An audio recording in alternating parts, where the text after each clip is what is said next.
Hello friends, myself Aryan Patel, Assistant Professor of Mathematics, MN College Visnagar.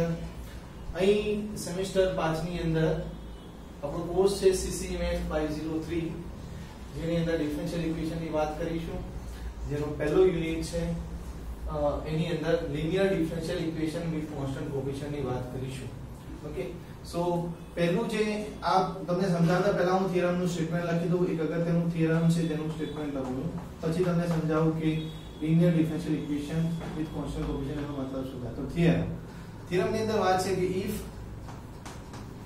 y is equal to small fx is the general solution of this equation yn plus p1 yn minus 1 plus up to n pn y is equal to 0 and y is equal to capital Fx is a solution of yn plus p1 yn minus 1 plus up to n pn y is equal to x,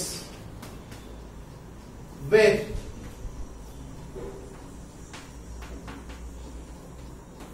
p1 p2 up to n pn are constants and capital X is a function of x.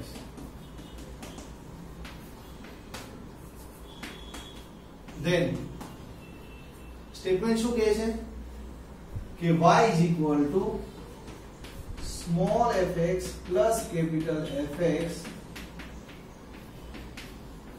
is the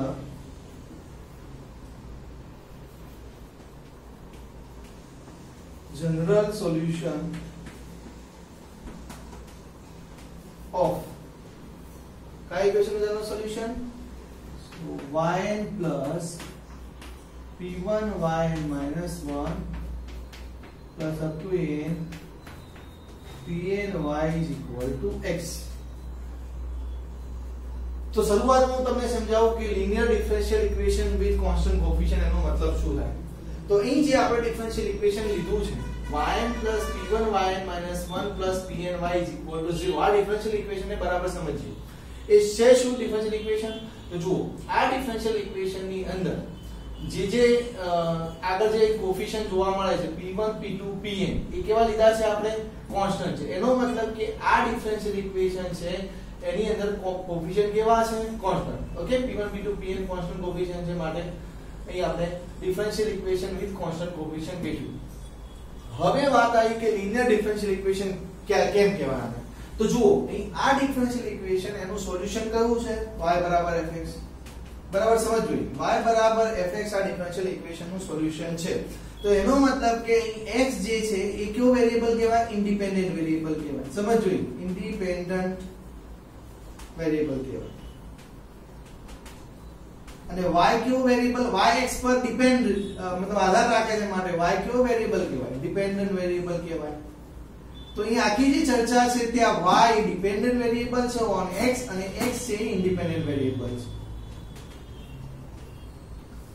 okay, તો અહીં આપણે linear differential equation, આ differential equation ને linear differential equation ક્યારે કહીશું? તો જુઓ, differential equation ની અંદર y એટલે કે ડિપેન્ડન્ટ વેરીએબલ અને એના ડેરિવેટિવ્સ y y1 y2 આ પ્રકારના ડેરિવેટિવ જો અંદર આવતા હોય ડિફરન્શિયલ ઇક્વેશન ની અંદર અને એની પાવર જો 1 હોય એટલે એની ઉપર ઘાત તમને 1 જોવા મળે તો એ ડિફરન્શિયલ ઇક્વેશન ને તમે લિનિયર ડિફરન્શિયલ ઇક્વેશન કહી શકો. ધારો કે આ ડિફરન્શિયલ ઇક્વેશન જુઓ, જો y ની ઉપર કેટલી ઘાત છે? 1 ઘાત છે. yn minus 1 એ ડેરિવેટિવ છે એના ઉપર 1 ઘાત છે. અહીં પહેલા તમને નોટેશન એકવાર ના સમજણ પડે સમજાવી દઉં. yn એનો મતલબ શું? yn એટલે કે y નું n ટાઈમ ડેરિવેટિવ એટલે કે dny by dx n છે. yn minus 1 નો મતલબ શું સમજવાનો? y નું n minus 1 time derivative with respect to x સમજવાનું. ઓકે, તો આ yn છે તો yn ના ઉપર ઘાત કેટલી છે 1 છે yn -1 એના ઉપર ઘાત 1 છે y ની ઉપર પણ 1 ઘાત છે માટે આ ડિફરન્શિયલ ઇક્વેશન ને આપણે લિનિયર ડિફરન્શિયલ ઇક્વેશન કહી શકીએ ધારો કે ઉદાહરણ તરીકે તમને હું એક ડિફરન્શિયલ ઇક્વેશન લખું અહીં લખું ચલો dy/dx y² sin x તો આ ડિફરન્શિયલ ઇક્વેશન ડિપેન્ડ લિનિયર કહેવાય કે નોન લિનિયર કહેવાય તો જો અહીં y છે ડિપેન્ડન્ટ વેરીએબલ છે તેની ઉપર કેટલી પાવર છે 2 પાવર છે તો આ ડિફરન્શિયલ ઇક્વેશન કેવું કહેવાય નોન લિનિયર કહેવાય કેવું કહેવાય નોન લિનિયર બીજું એક ઇક્વેશન લખું ચલો dy/dx² y sin x તો આ ડિફરન્શિયલ ઇક્વેશન કેવું કહેવાય આ જે ડિફરન્શિયલ ઇક્વેશન છે તો એમાં તમારો ડેરિવેટિવ dy/dx છે તો મેં શું કહ્યું અહીં y અને એના ડેરિવેટિવ ની ઉપર ઘાત 1 હોવી જોઈએ તો આ ડેરિવેટિવ y ઉપર તો એક જ ઘાત છે પણ ડેરિવેટિવ ઉપર બે ઘાત છે તો આ પણ લિનિયર કહેવાય નહીં તો આ ડિફરન્શિયલ ઇક્વેશન પણ કેવું કહેવાય નોન લિનિયર ડિફરન્શિયલ ઇક્વેશન કહેવાય ઓકે સો સમજણ પડી લિનિયર ડિફરન્શિયલ ઇક્વેશન કોને કહેવાય અને નોન લિનિયર ડિફરન્શિયલ ઇક્વેશન કોને કહેવાય ઓકે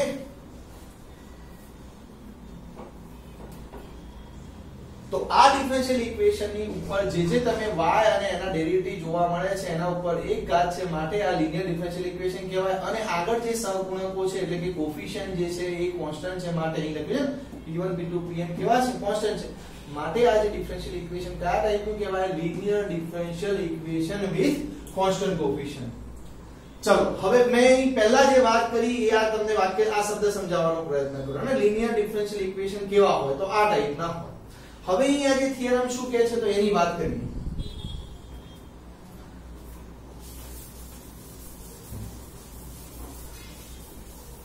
ચલો આ થિયરમ ની વાત કરીએ તો આ થિયરમ ની અંદર શું કહીએ છે કે જો મારી પાસે આ પ્રકારનું ડિફરન્શિયલ ઇક્વેશન છે તો એમાં જુઓ રાઈટ સાઈડ 0 છે આ ઇક્વેશન ની અંદર રાઈટ સાઈડ 0 છે અને એનું અહીં જનરલ સોલ્યુશન છે y fx શું છે તો y fx એ જનરલ સોલ્યુશન છે આ ઇક્વેશન નું જેમાં રાઈટ સાઈડ તમને 0 જોવા મળે છે એ જ રીતે y કેપિટલ fx પણ સોલ્યુશન છે પણ એ સોલ્યુશન જનરલ નથી એ એક સોલ્યુશન છે અ solution of this equation A general solution નથી જેમાં પણ રાઈટ સાઈડ x છે તો પછી થિયરમ એવું કહે છે કે y સ્મોલ fx અને y કેપિટલ fx નો જો હું સરવાળો કરું તો રાઈટ સાઈડ x હોય એ ઇક્વેશન નું જનરલ સોલ્યુશન થાય શું થાય રાઈટ સાઈડ x હોય એ ઇક્વેશન નું જનરલ સોલ્યુશન થાય એવું થિયરમ કહે છે ફરીથી હું સમજાવું કે y સ્મોલ fx જો જનરલ સોલ્યુશન હોય રાઈટ સાઈડ 0 હોય એવા ઇક્વેશન નું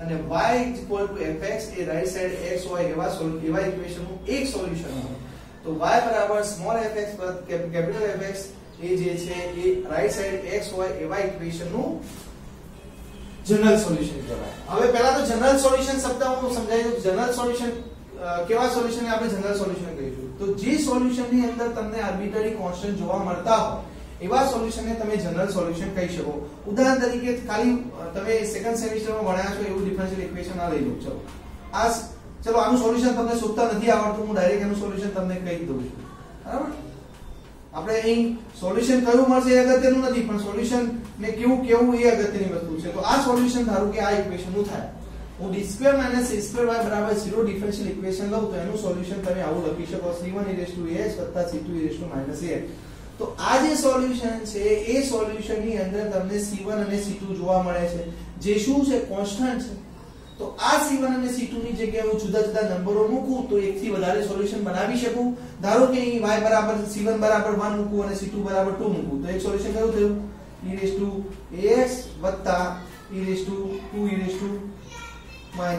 મેં શું મૂક્યું c1 1 અને c2 2 મૂક્યા c1 1 મૂકું c2 -1 મૂકું તો e⁻ax e⁻ax તો આ પ્રકારે તમે c1 અને c2 જે નંબર છે એ જુદા જુદા બદલતા જાઓ તો તમને શું થતું હોય આ પ્રકારે ઘણા બધા સોલ્યુશન્સ મળતા હોય એનો મતલબ કે અહીં એક સોલ્યુશન નથી આ જનરલ સોલ્યુશન છે એ એકથી વધારે સોલ્યુશન્સ આપે છે તો હવે જ્યારે તમે જનરલ સોલ્યુશન શબ્દ વાપરતા હો ત્યારે શું સમજવાનું કે એ જે સોલ્યુશન છે એની અંદર તમને કોન્સ્ટન્ટ દેખાતા હશે બીજી વાત અહીં આપણે y કેપિટલ fx એક સોલ્યુશન કહીએ છે તો એની અંદર કોઈ કોન્સ્ટન્ટ તમને દેખાશે નહીં ધારો કે હું આ ડિફરન્શિયલ ઇક્વેશન છે એનું એક સોલ્યુશન આવું કહી શકું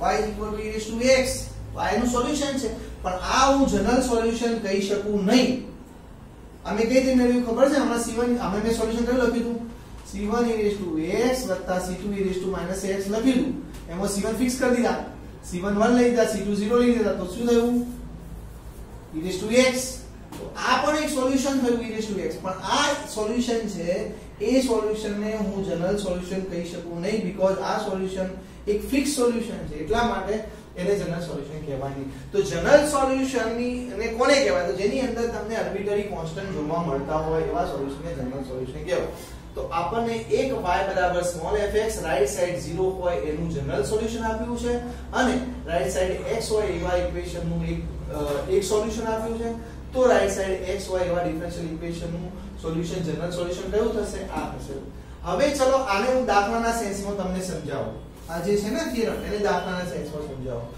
તો આ થિયરમ શા માટે છે એની વાત કરું છું તો ધારો કે અહીં આપણી પાસે કોઈ તમને આવું ડિફરન્શિયલ ઇક્વેશન આપે કે ચલો yn p1 yn -1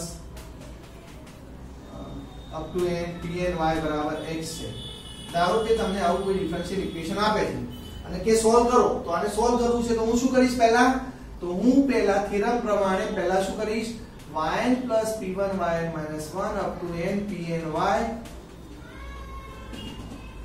is equal to 0 નું સોલ્યુશન શોધીશ પહેલા આનું સોલ્યુશન શોધું છું અને એનું સોલ્યુશન શોધું અને એને શું નામ આપું છું y is equal to small fx C પછી શું કરીશ પણ આ સોલ્યુશન કેવું લઈશ સાદું સોલ્યુશન નહીં લઉં જનરલ સોલ્યુશન શોધીશ આનું કેવું સોલ્યુશન શોધીશ જનરલ સોલ્યુશન અને શું નામ આપું છું y બરાબર સ્મોલ fx શોધું છું પછી થિયરમ પ્રમાણે શું કરું છું આ જ ઇક્વેશનમાં રાઈટ સાઈડ x મૂકીને સોલ્યુશન શોધું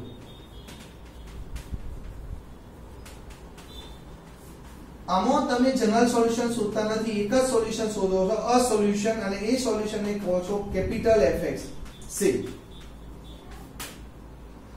તો રાઈટ સાઈડ 0 શોધીને એક રાઈટ સાઈડ એક્ચ્યુઅલમાં આપણો ક્વેશ્ચન આ છે રાઈટ સાઈડ x નું સોલ્યુશન મતલબ આવું ડિફરન્શિયલ ઇક્વેશન છે જેમાં રાઈટ સાઈડ x છે આનું સોલ્યુશન મારે શોધવું છે તો પહેલા શું કરીશ રાઈટ સાઈડ 0 મૂકીને જનરલ સોલ્યુશન શોધીશ અને એને શું નામ આપીશ સ્મોલ fx નામ આપીશ પછી રાઈટ સાઈડ x મૂકીને એક સોલ્યુશન શોધીશ અને એને કેપિટલ fx નામ આપીશ તો આ પ્રકારે આપણને બે સોલ્યુશન મળ્યા હવે આપણને જે સોલ્યુશન મળે છે એ બંને સોલ્યુશનનો સરવાળો કરી એટલે કે y બરાબર fx સ્મોલ fx કરીશું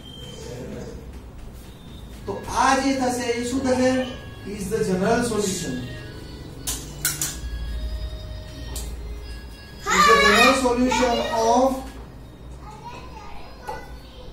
yn plus p1 yn minus 1 up to n pny is equal to x मतलब આ બંને જે સોલ્યુશન શોધ્યા છે એનો સરવાળો આપણા રાઈટ સાઈડ x છે એનું સોલ્યુશન થશે તો થિયરમ એ જ કહે છે રાઈટ સાઈડ 0 મૂકીને સોલ્યુશન શોધો સ્મોલ fx કો અને એ જનરલ સોલ્યુશન હોવું જોઈએ રાઈટ સાઈડ x મૂકીને સોલ્યુશન શોધો એ એક સોલ્યુશન હોવું જોઈએ આ બંનેનો સરવાળો કરો એટલે આપણા રાઈટ સાઈડ x નું જનરલ સોલ્યુશન થશે ઓકે ચલો હવે અહીં આગળ આપણે સાબિતી આપી આ મેં સમજૂતી આપી તમને થિયરમ શું કહેવા માંગતું હતું એ સમજૂતી આપી હવે અહીં આપણે આગળ સાબિતી આપી ચલો સાબિતી આપી proof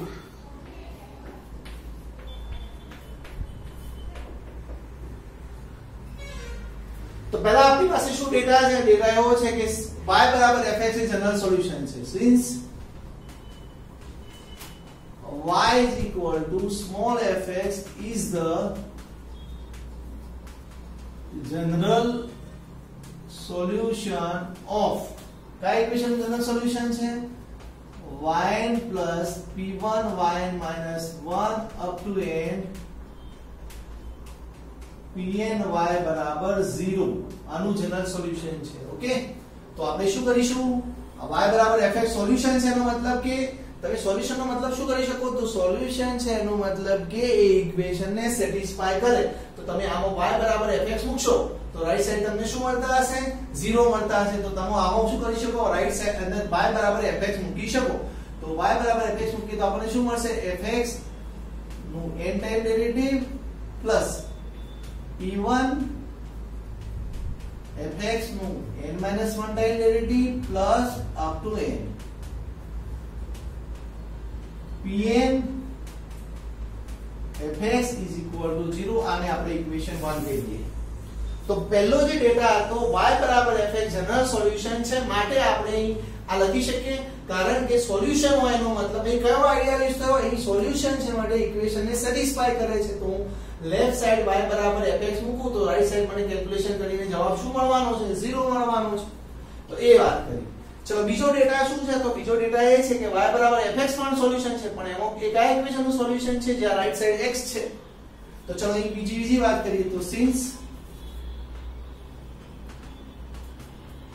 y is equal to capital Fx is a solution of yn plus p1 yn minus 1 plus up to n pn y is equal to x. તો એ એનું સોલ્યુશન છે. તો આ પણ સોલ્યુશન છે, મતલબ આ શું કરશે, આ રાઈટ સાઈડ x નું સોલ્યુશન છે. તો સોલ્યુશન હોવાના કારણે એ પણ ઇક્વેશન ને સેટિસ્ફાય કરતું હશે. તો અહીં આપણે શું લખી શકું, y બરાબર કેપિટલ fx લખીશું. તો y બરાબર કેપિટલ fx લખીએ તો શું થશે, કેપિટલ fx નું n time derivative plus p1 capital fx નું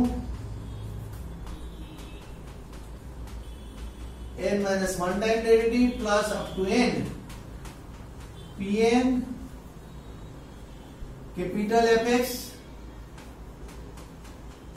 is equal to શું થશે, x. અહીં તમને y બરાબર કેપિટલ fx મૂકશો તો રાઈટ સાઈડ તમને જવાબ x મળતો છે ને, કારણ એ કે અહીં એનું સોલ્યુશન છે માટે એને સેટિસ્ફાય કરે છે. ઓકે, ચલો આને આપણે ઇક્વેશન 2 કહીએ. હવે અહીં આ બંને જે છે એ ઇક્વેશન ને આપણે એડ કરીએ, એડિંગ ઇક્વેશન 1 and 2.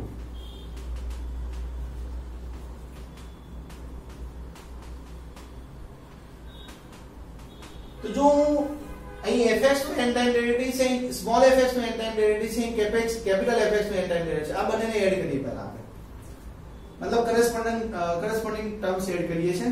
એટલે કે fx નું n time derivative plus capital fx નું n ટાઈમ ડેરિવેટિવ, પછી આ બંનેનો એડ કરીએ એકસાથે. તો p1 કોમન નીકળે, p1 કોન્સ્ટન્ટ છે, p1 આપણી પાસે કોમન નીકળશે.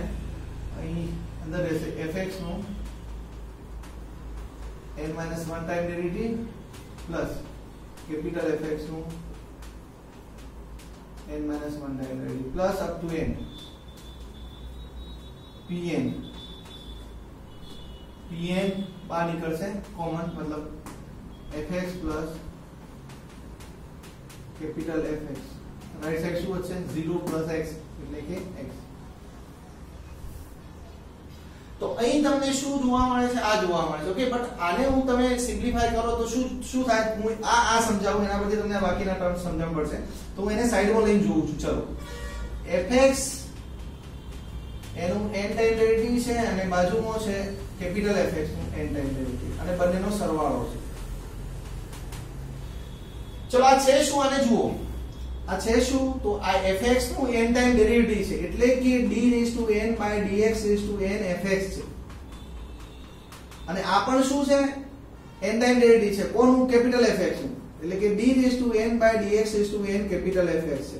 હવે તમે ડેરિવેટિવ માં રૂલ જાણો છો ને, આ બંનેને આટલા લખી શકાય, d(n/dx(n small fx plus capital fx. તો લાસ્ટલી શું થયું અહીં, આ તમને આને સિમ્બોલિકલી આના સ્વરૂપમાં લખવું, તમે કઈ રીતે લખી શકો, fx પ્લસ કેપિટલ fx નું n ટાઈમ ડેરિવેટિવ. તો fx નું n ટાઈમ ડેરિવેટિવ વત્તા કેપિટલ fx નું n ટાઈમ ડેરિવેટિવ, એને બરાબર તમે આવું લખી શકો, fx વત્તા કેપિટલ fx નું n ટાઈમ ડેરિવેટિવ. તો અહીં આપણે શું લખીશું આની બરાબર,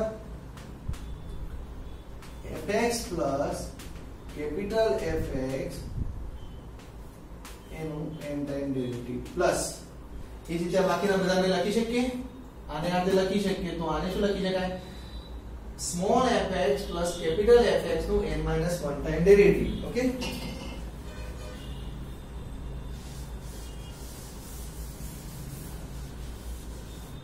થોડું નીચે લખો ને, કારણ કે એ ભેગું થઈ જશે. આપણે અહીં જોયું ને, શું લખી શકશું આને, fx પ્લસ કેપિટલ fx એના ઉપર n times derivative.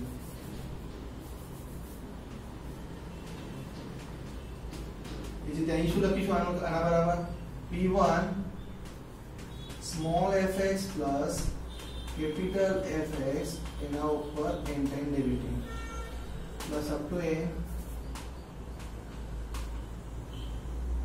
pn fx plus capital Fx is equal to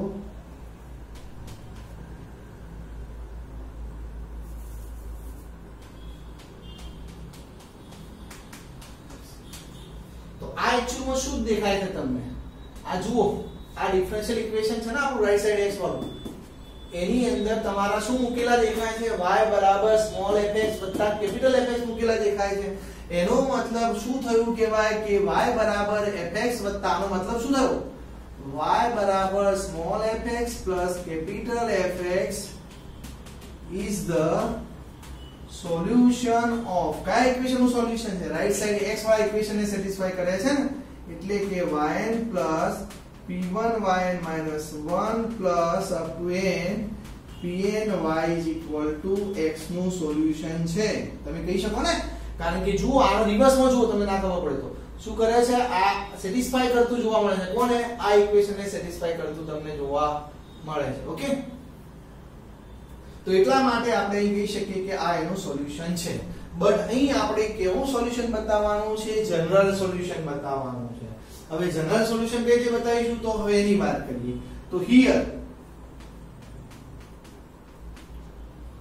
y is equal to fx એ આપણી પાસે કેવું સોલ્યુશન છે? ઇઝ ધ જનરલ સોલ્યુશન છે ને, is the general solution of yn plus p1 yn minus 1 up to n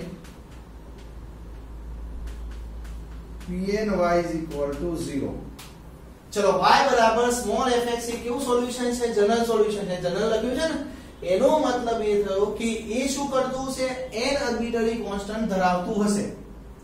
તો therefore આપણે કહી શકીએ કે y બરાબર fx જે છે એની અંદર તમને આર્બિટ્રરી કોન્સ્ટન્ટ જોવા મળવાના છે. મેં તમને પહેલા જ સમજાવ્યું છે, જનરલ સોલ્યુશન કોને કહેવાય? કે જેની અંદર આર્બિટ્રરી કોન્સ્ટન્ટ્સ હોય. પણ આ કેટલા ઓર્ડરનું ડિફરન્શિયલ ઇક્વેશન છે? n ઓર્ડરનું. તો એટલા માટે એની અંદર n આર્બિટ્રરી કોન્સ્ટન્ટ જોવા મળે. તો માટે શું લખી શકીએ? y બરાબર fx contains n essential એટલે કે જરૂરી n essential arbitrary constants. શું ધરાવતું છે? n essentially arbitrary. બરાબર fx ની વાત થઈ ગઈ, તો y બરાબર fx વત્તા fx ની શું વાત કરી શકાય? તો એની વાત કરી. ચલો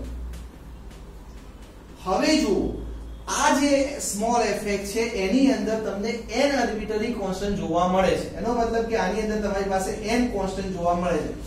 કેપિટલ fx આપણે કેવું સોલ્યુશન કીધું હતું? એ કોઈ એક સોલ્યુશન છે, એ જનરલ સોલ્યુશન છે નહીં. એટલો એનો મતલબ એવો થયો કે કેપિટલ fx ની અંદર એક પણ કોન્સ્ટન્ટ છે નહીં આર્બિટ્રરી. તો આની અંદર n આર્બિટ્રરી કોન્સ્ટન્ટ જોવા મળે છે અને આની અંદર એકય જોવા નથી મળતો. તો ટોટલ તમને કેટલા આર્બિટ્રરી કોન્સ્ટન્ટ જોવા મળે?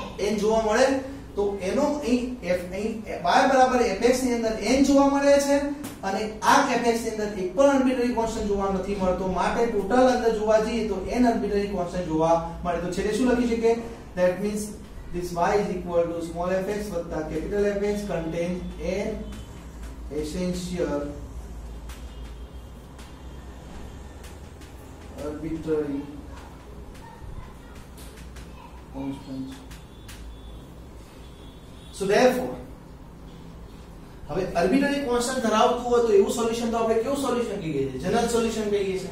તો આપણે છેલ્લે શું લખ્યું? Sorry, spelling no arbitrary.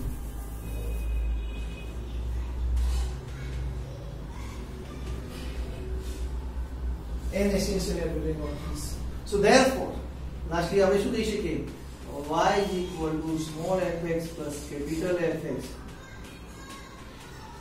is the general solution of આ ઇક્વેશન નું yn plus p1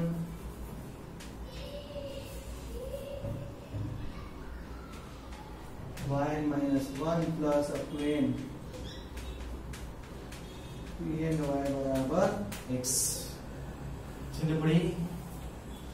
તો ફરીથી આ વાત સમજાઈ દઉં કે y fx y બરાબર સ્મોલ fx જનરલ સોલ્યુશન છે માટે એની અંદર n કોન્સ્ટન્ટ જોવા મળે, કેપિટલ fx છે એ પર્ટિક્યુલર ની અત્યારે શબ્દ યુઝ કરી એ ખાલી એક સોલ્યુશન છે માટે એની અંદર એક પણ કોન્સ્ટન્ટ નહીં હોય તો ટોટલ જોવા જઈએ તો કેટલા કોન્સ્ટન્ટ જોવા મળે n અબિલિટી કોન્સ્ટન્ટ જોવા મળે માટે એની અંદર કોન્સ્ટન્ટ જોવા મળે છે માટે એ સોલ્યુશન ને કેવું સોલ્યુશન કહીશું, જનરલ સોલ્યુશન કહીશું। ઓકે, જોઈ લો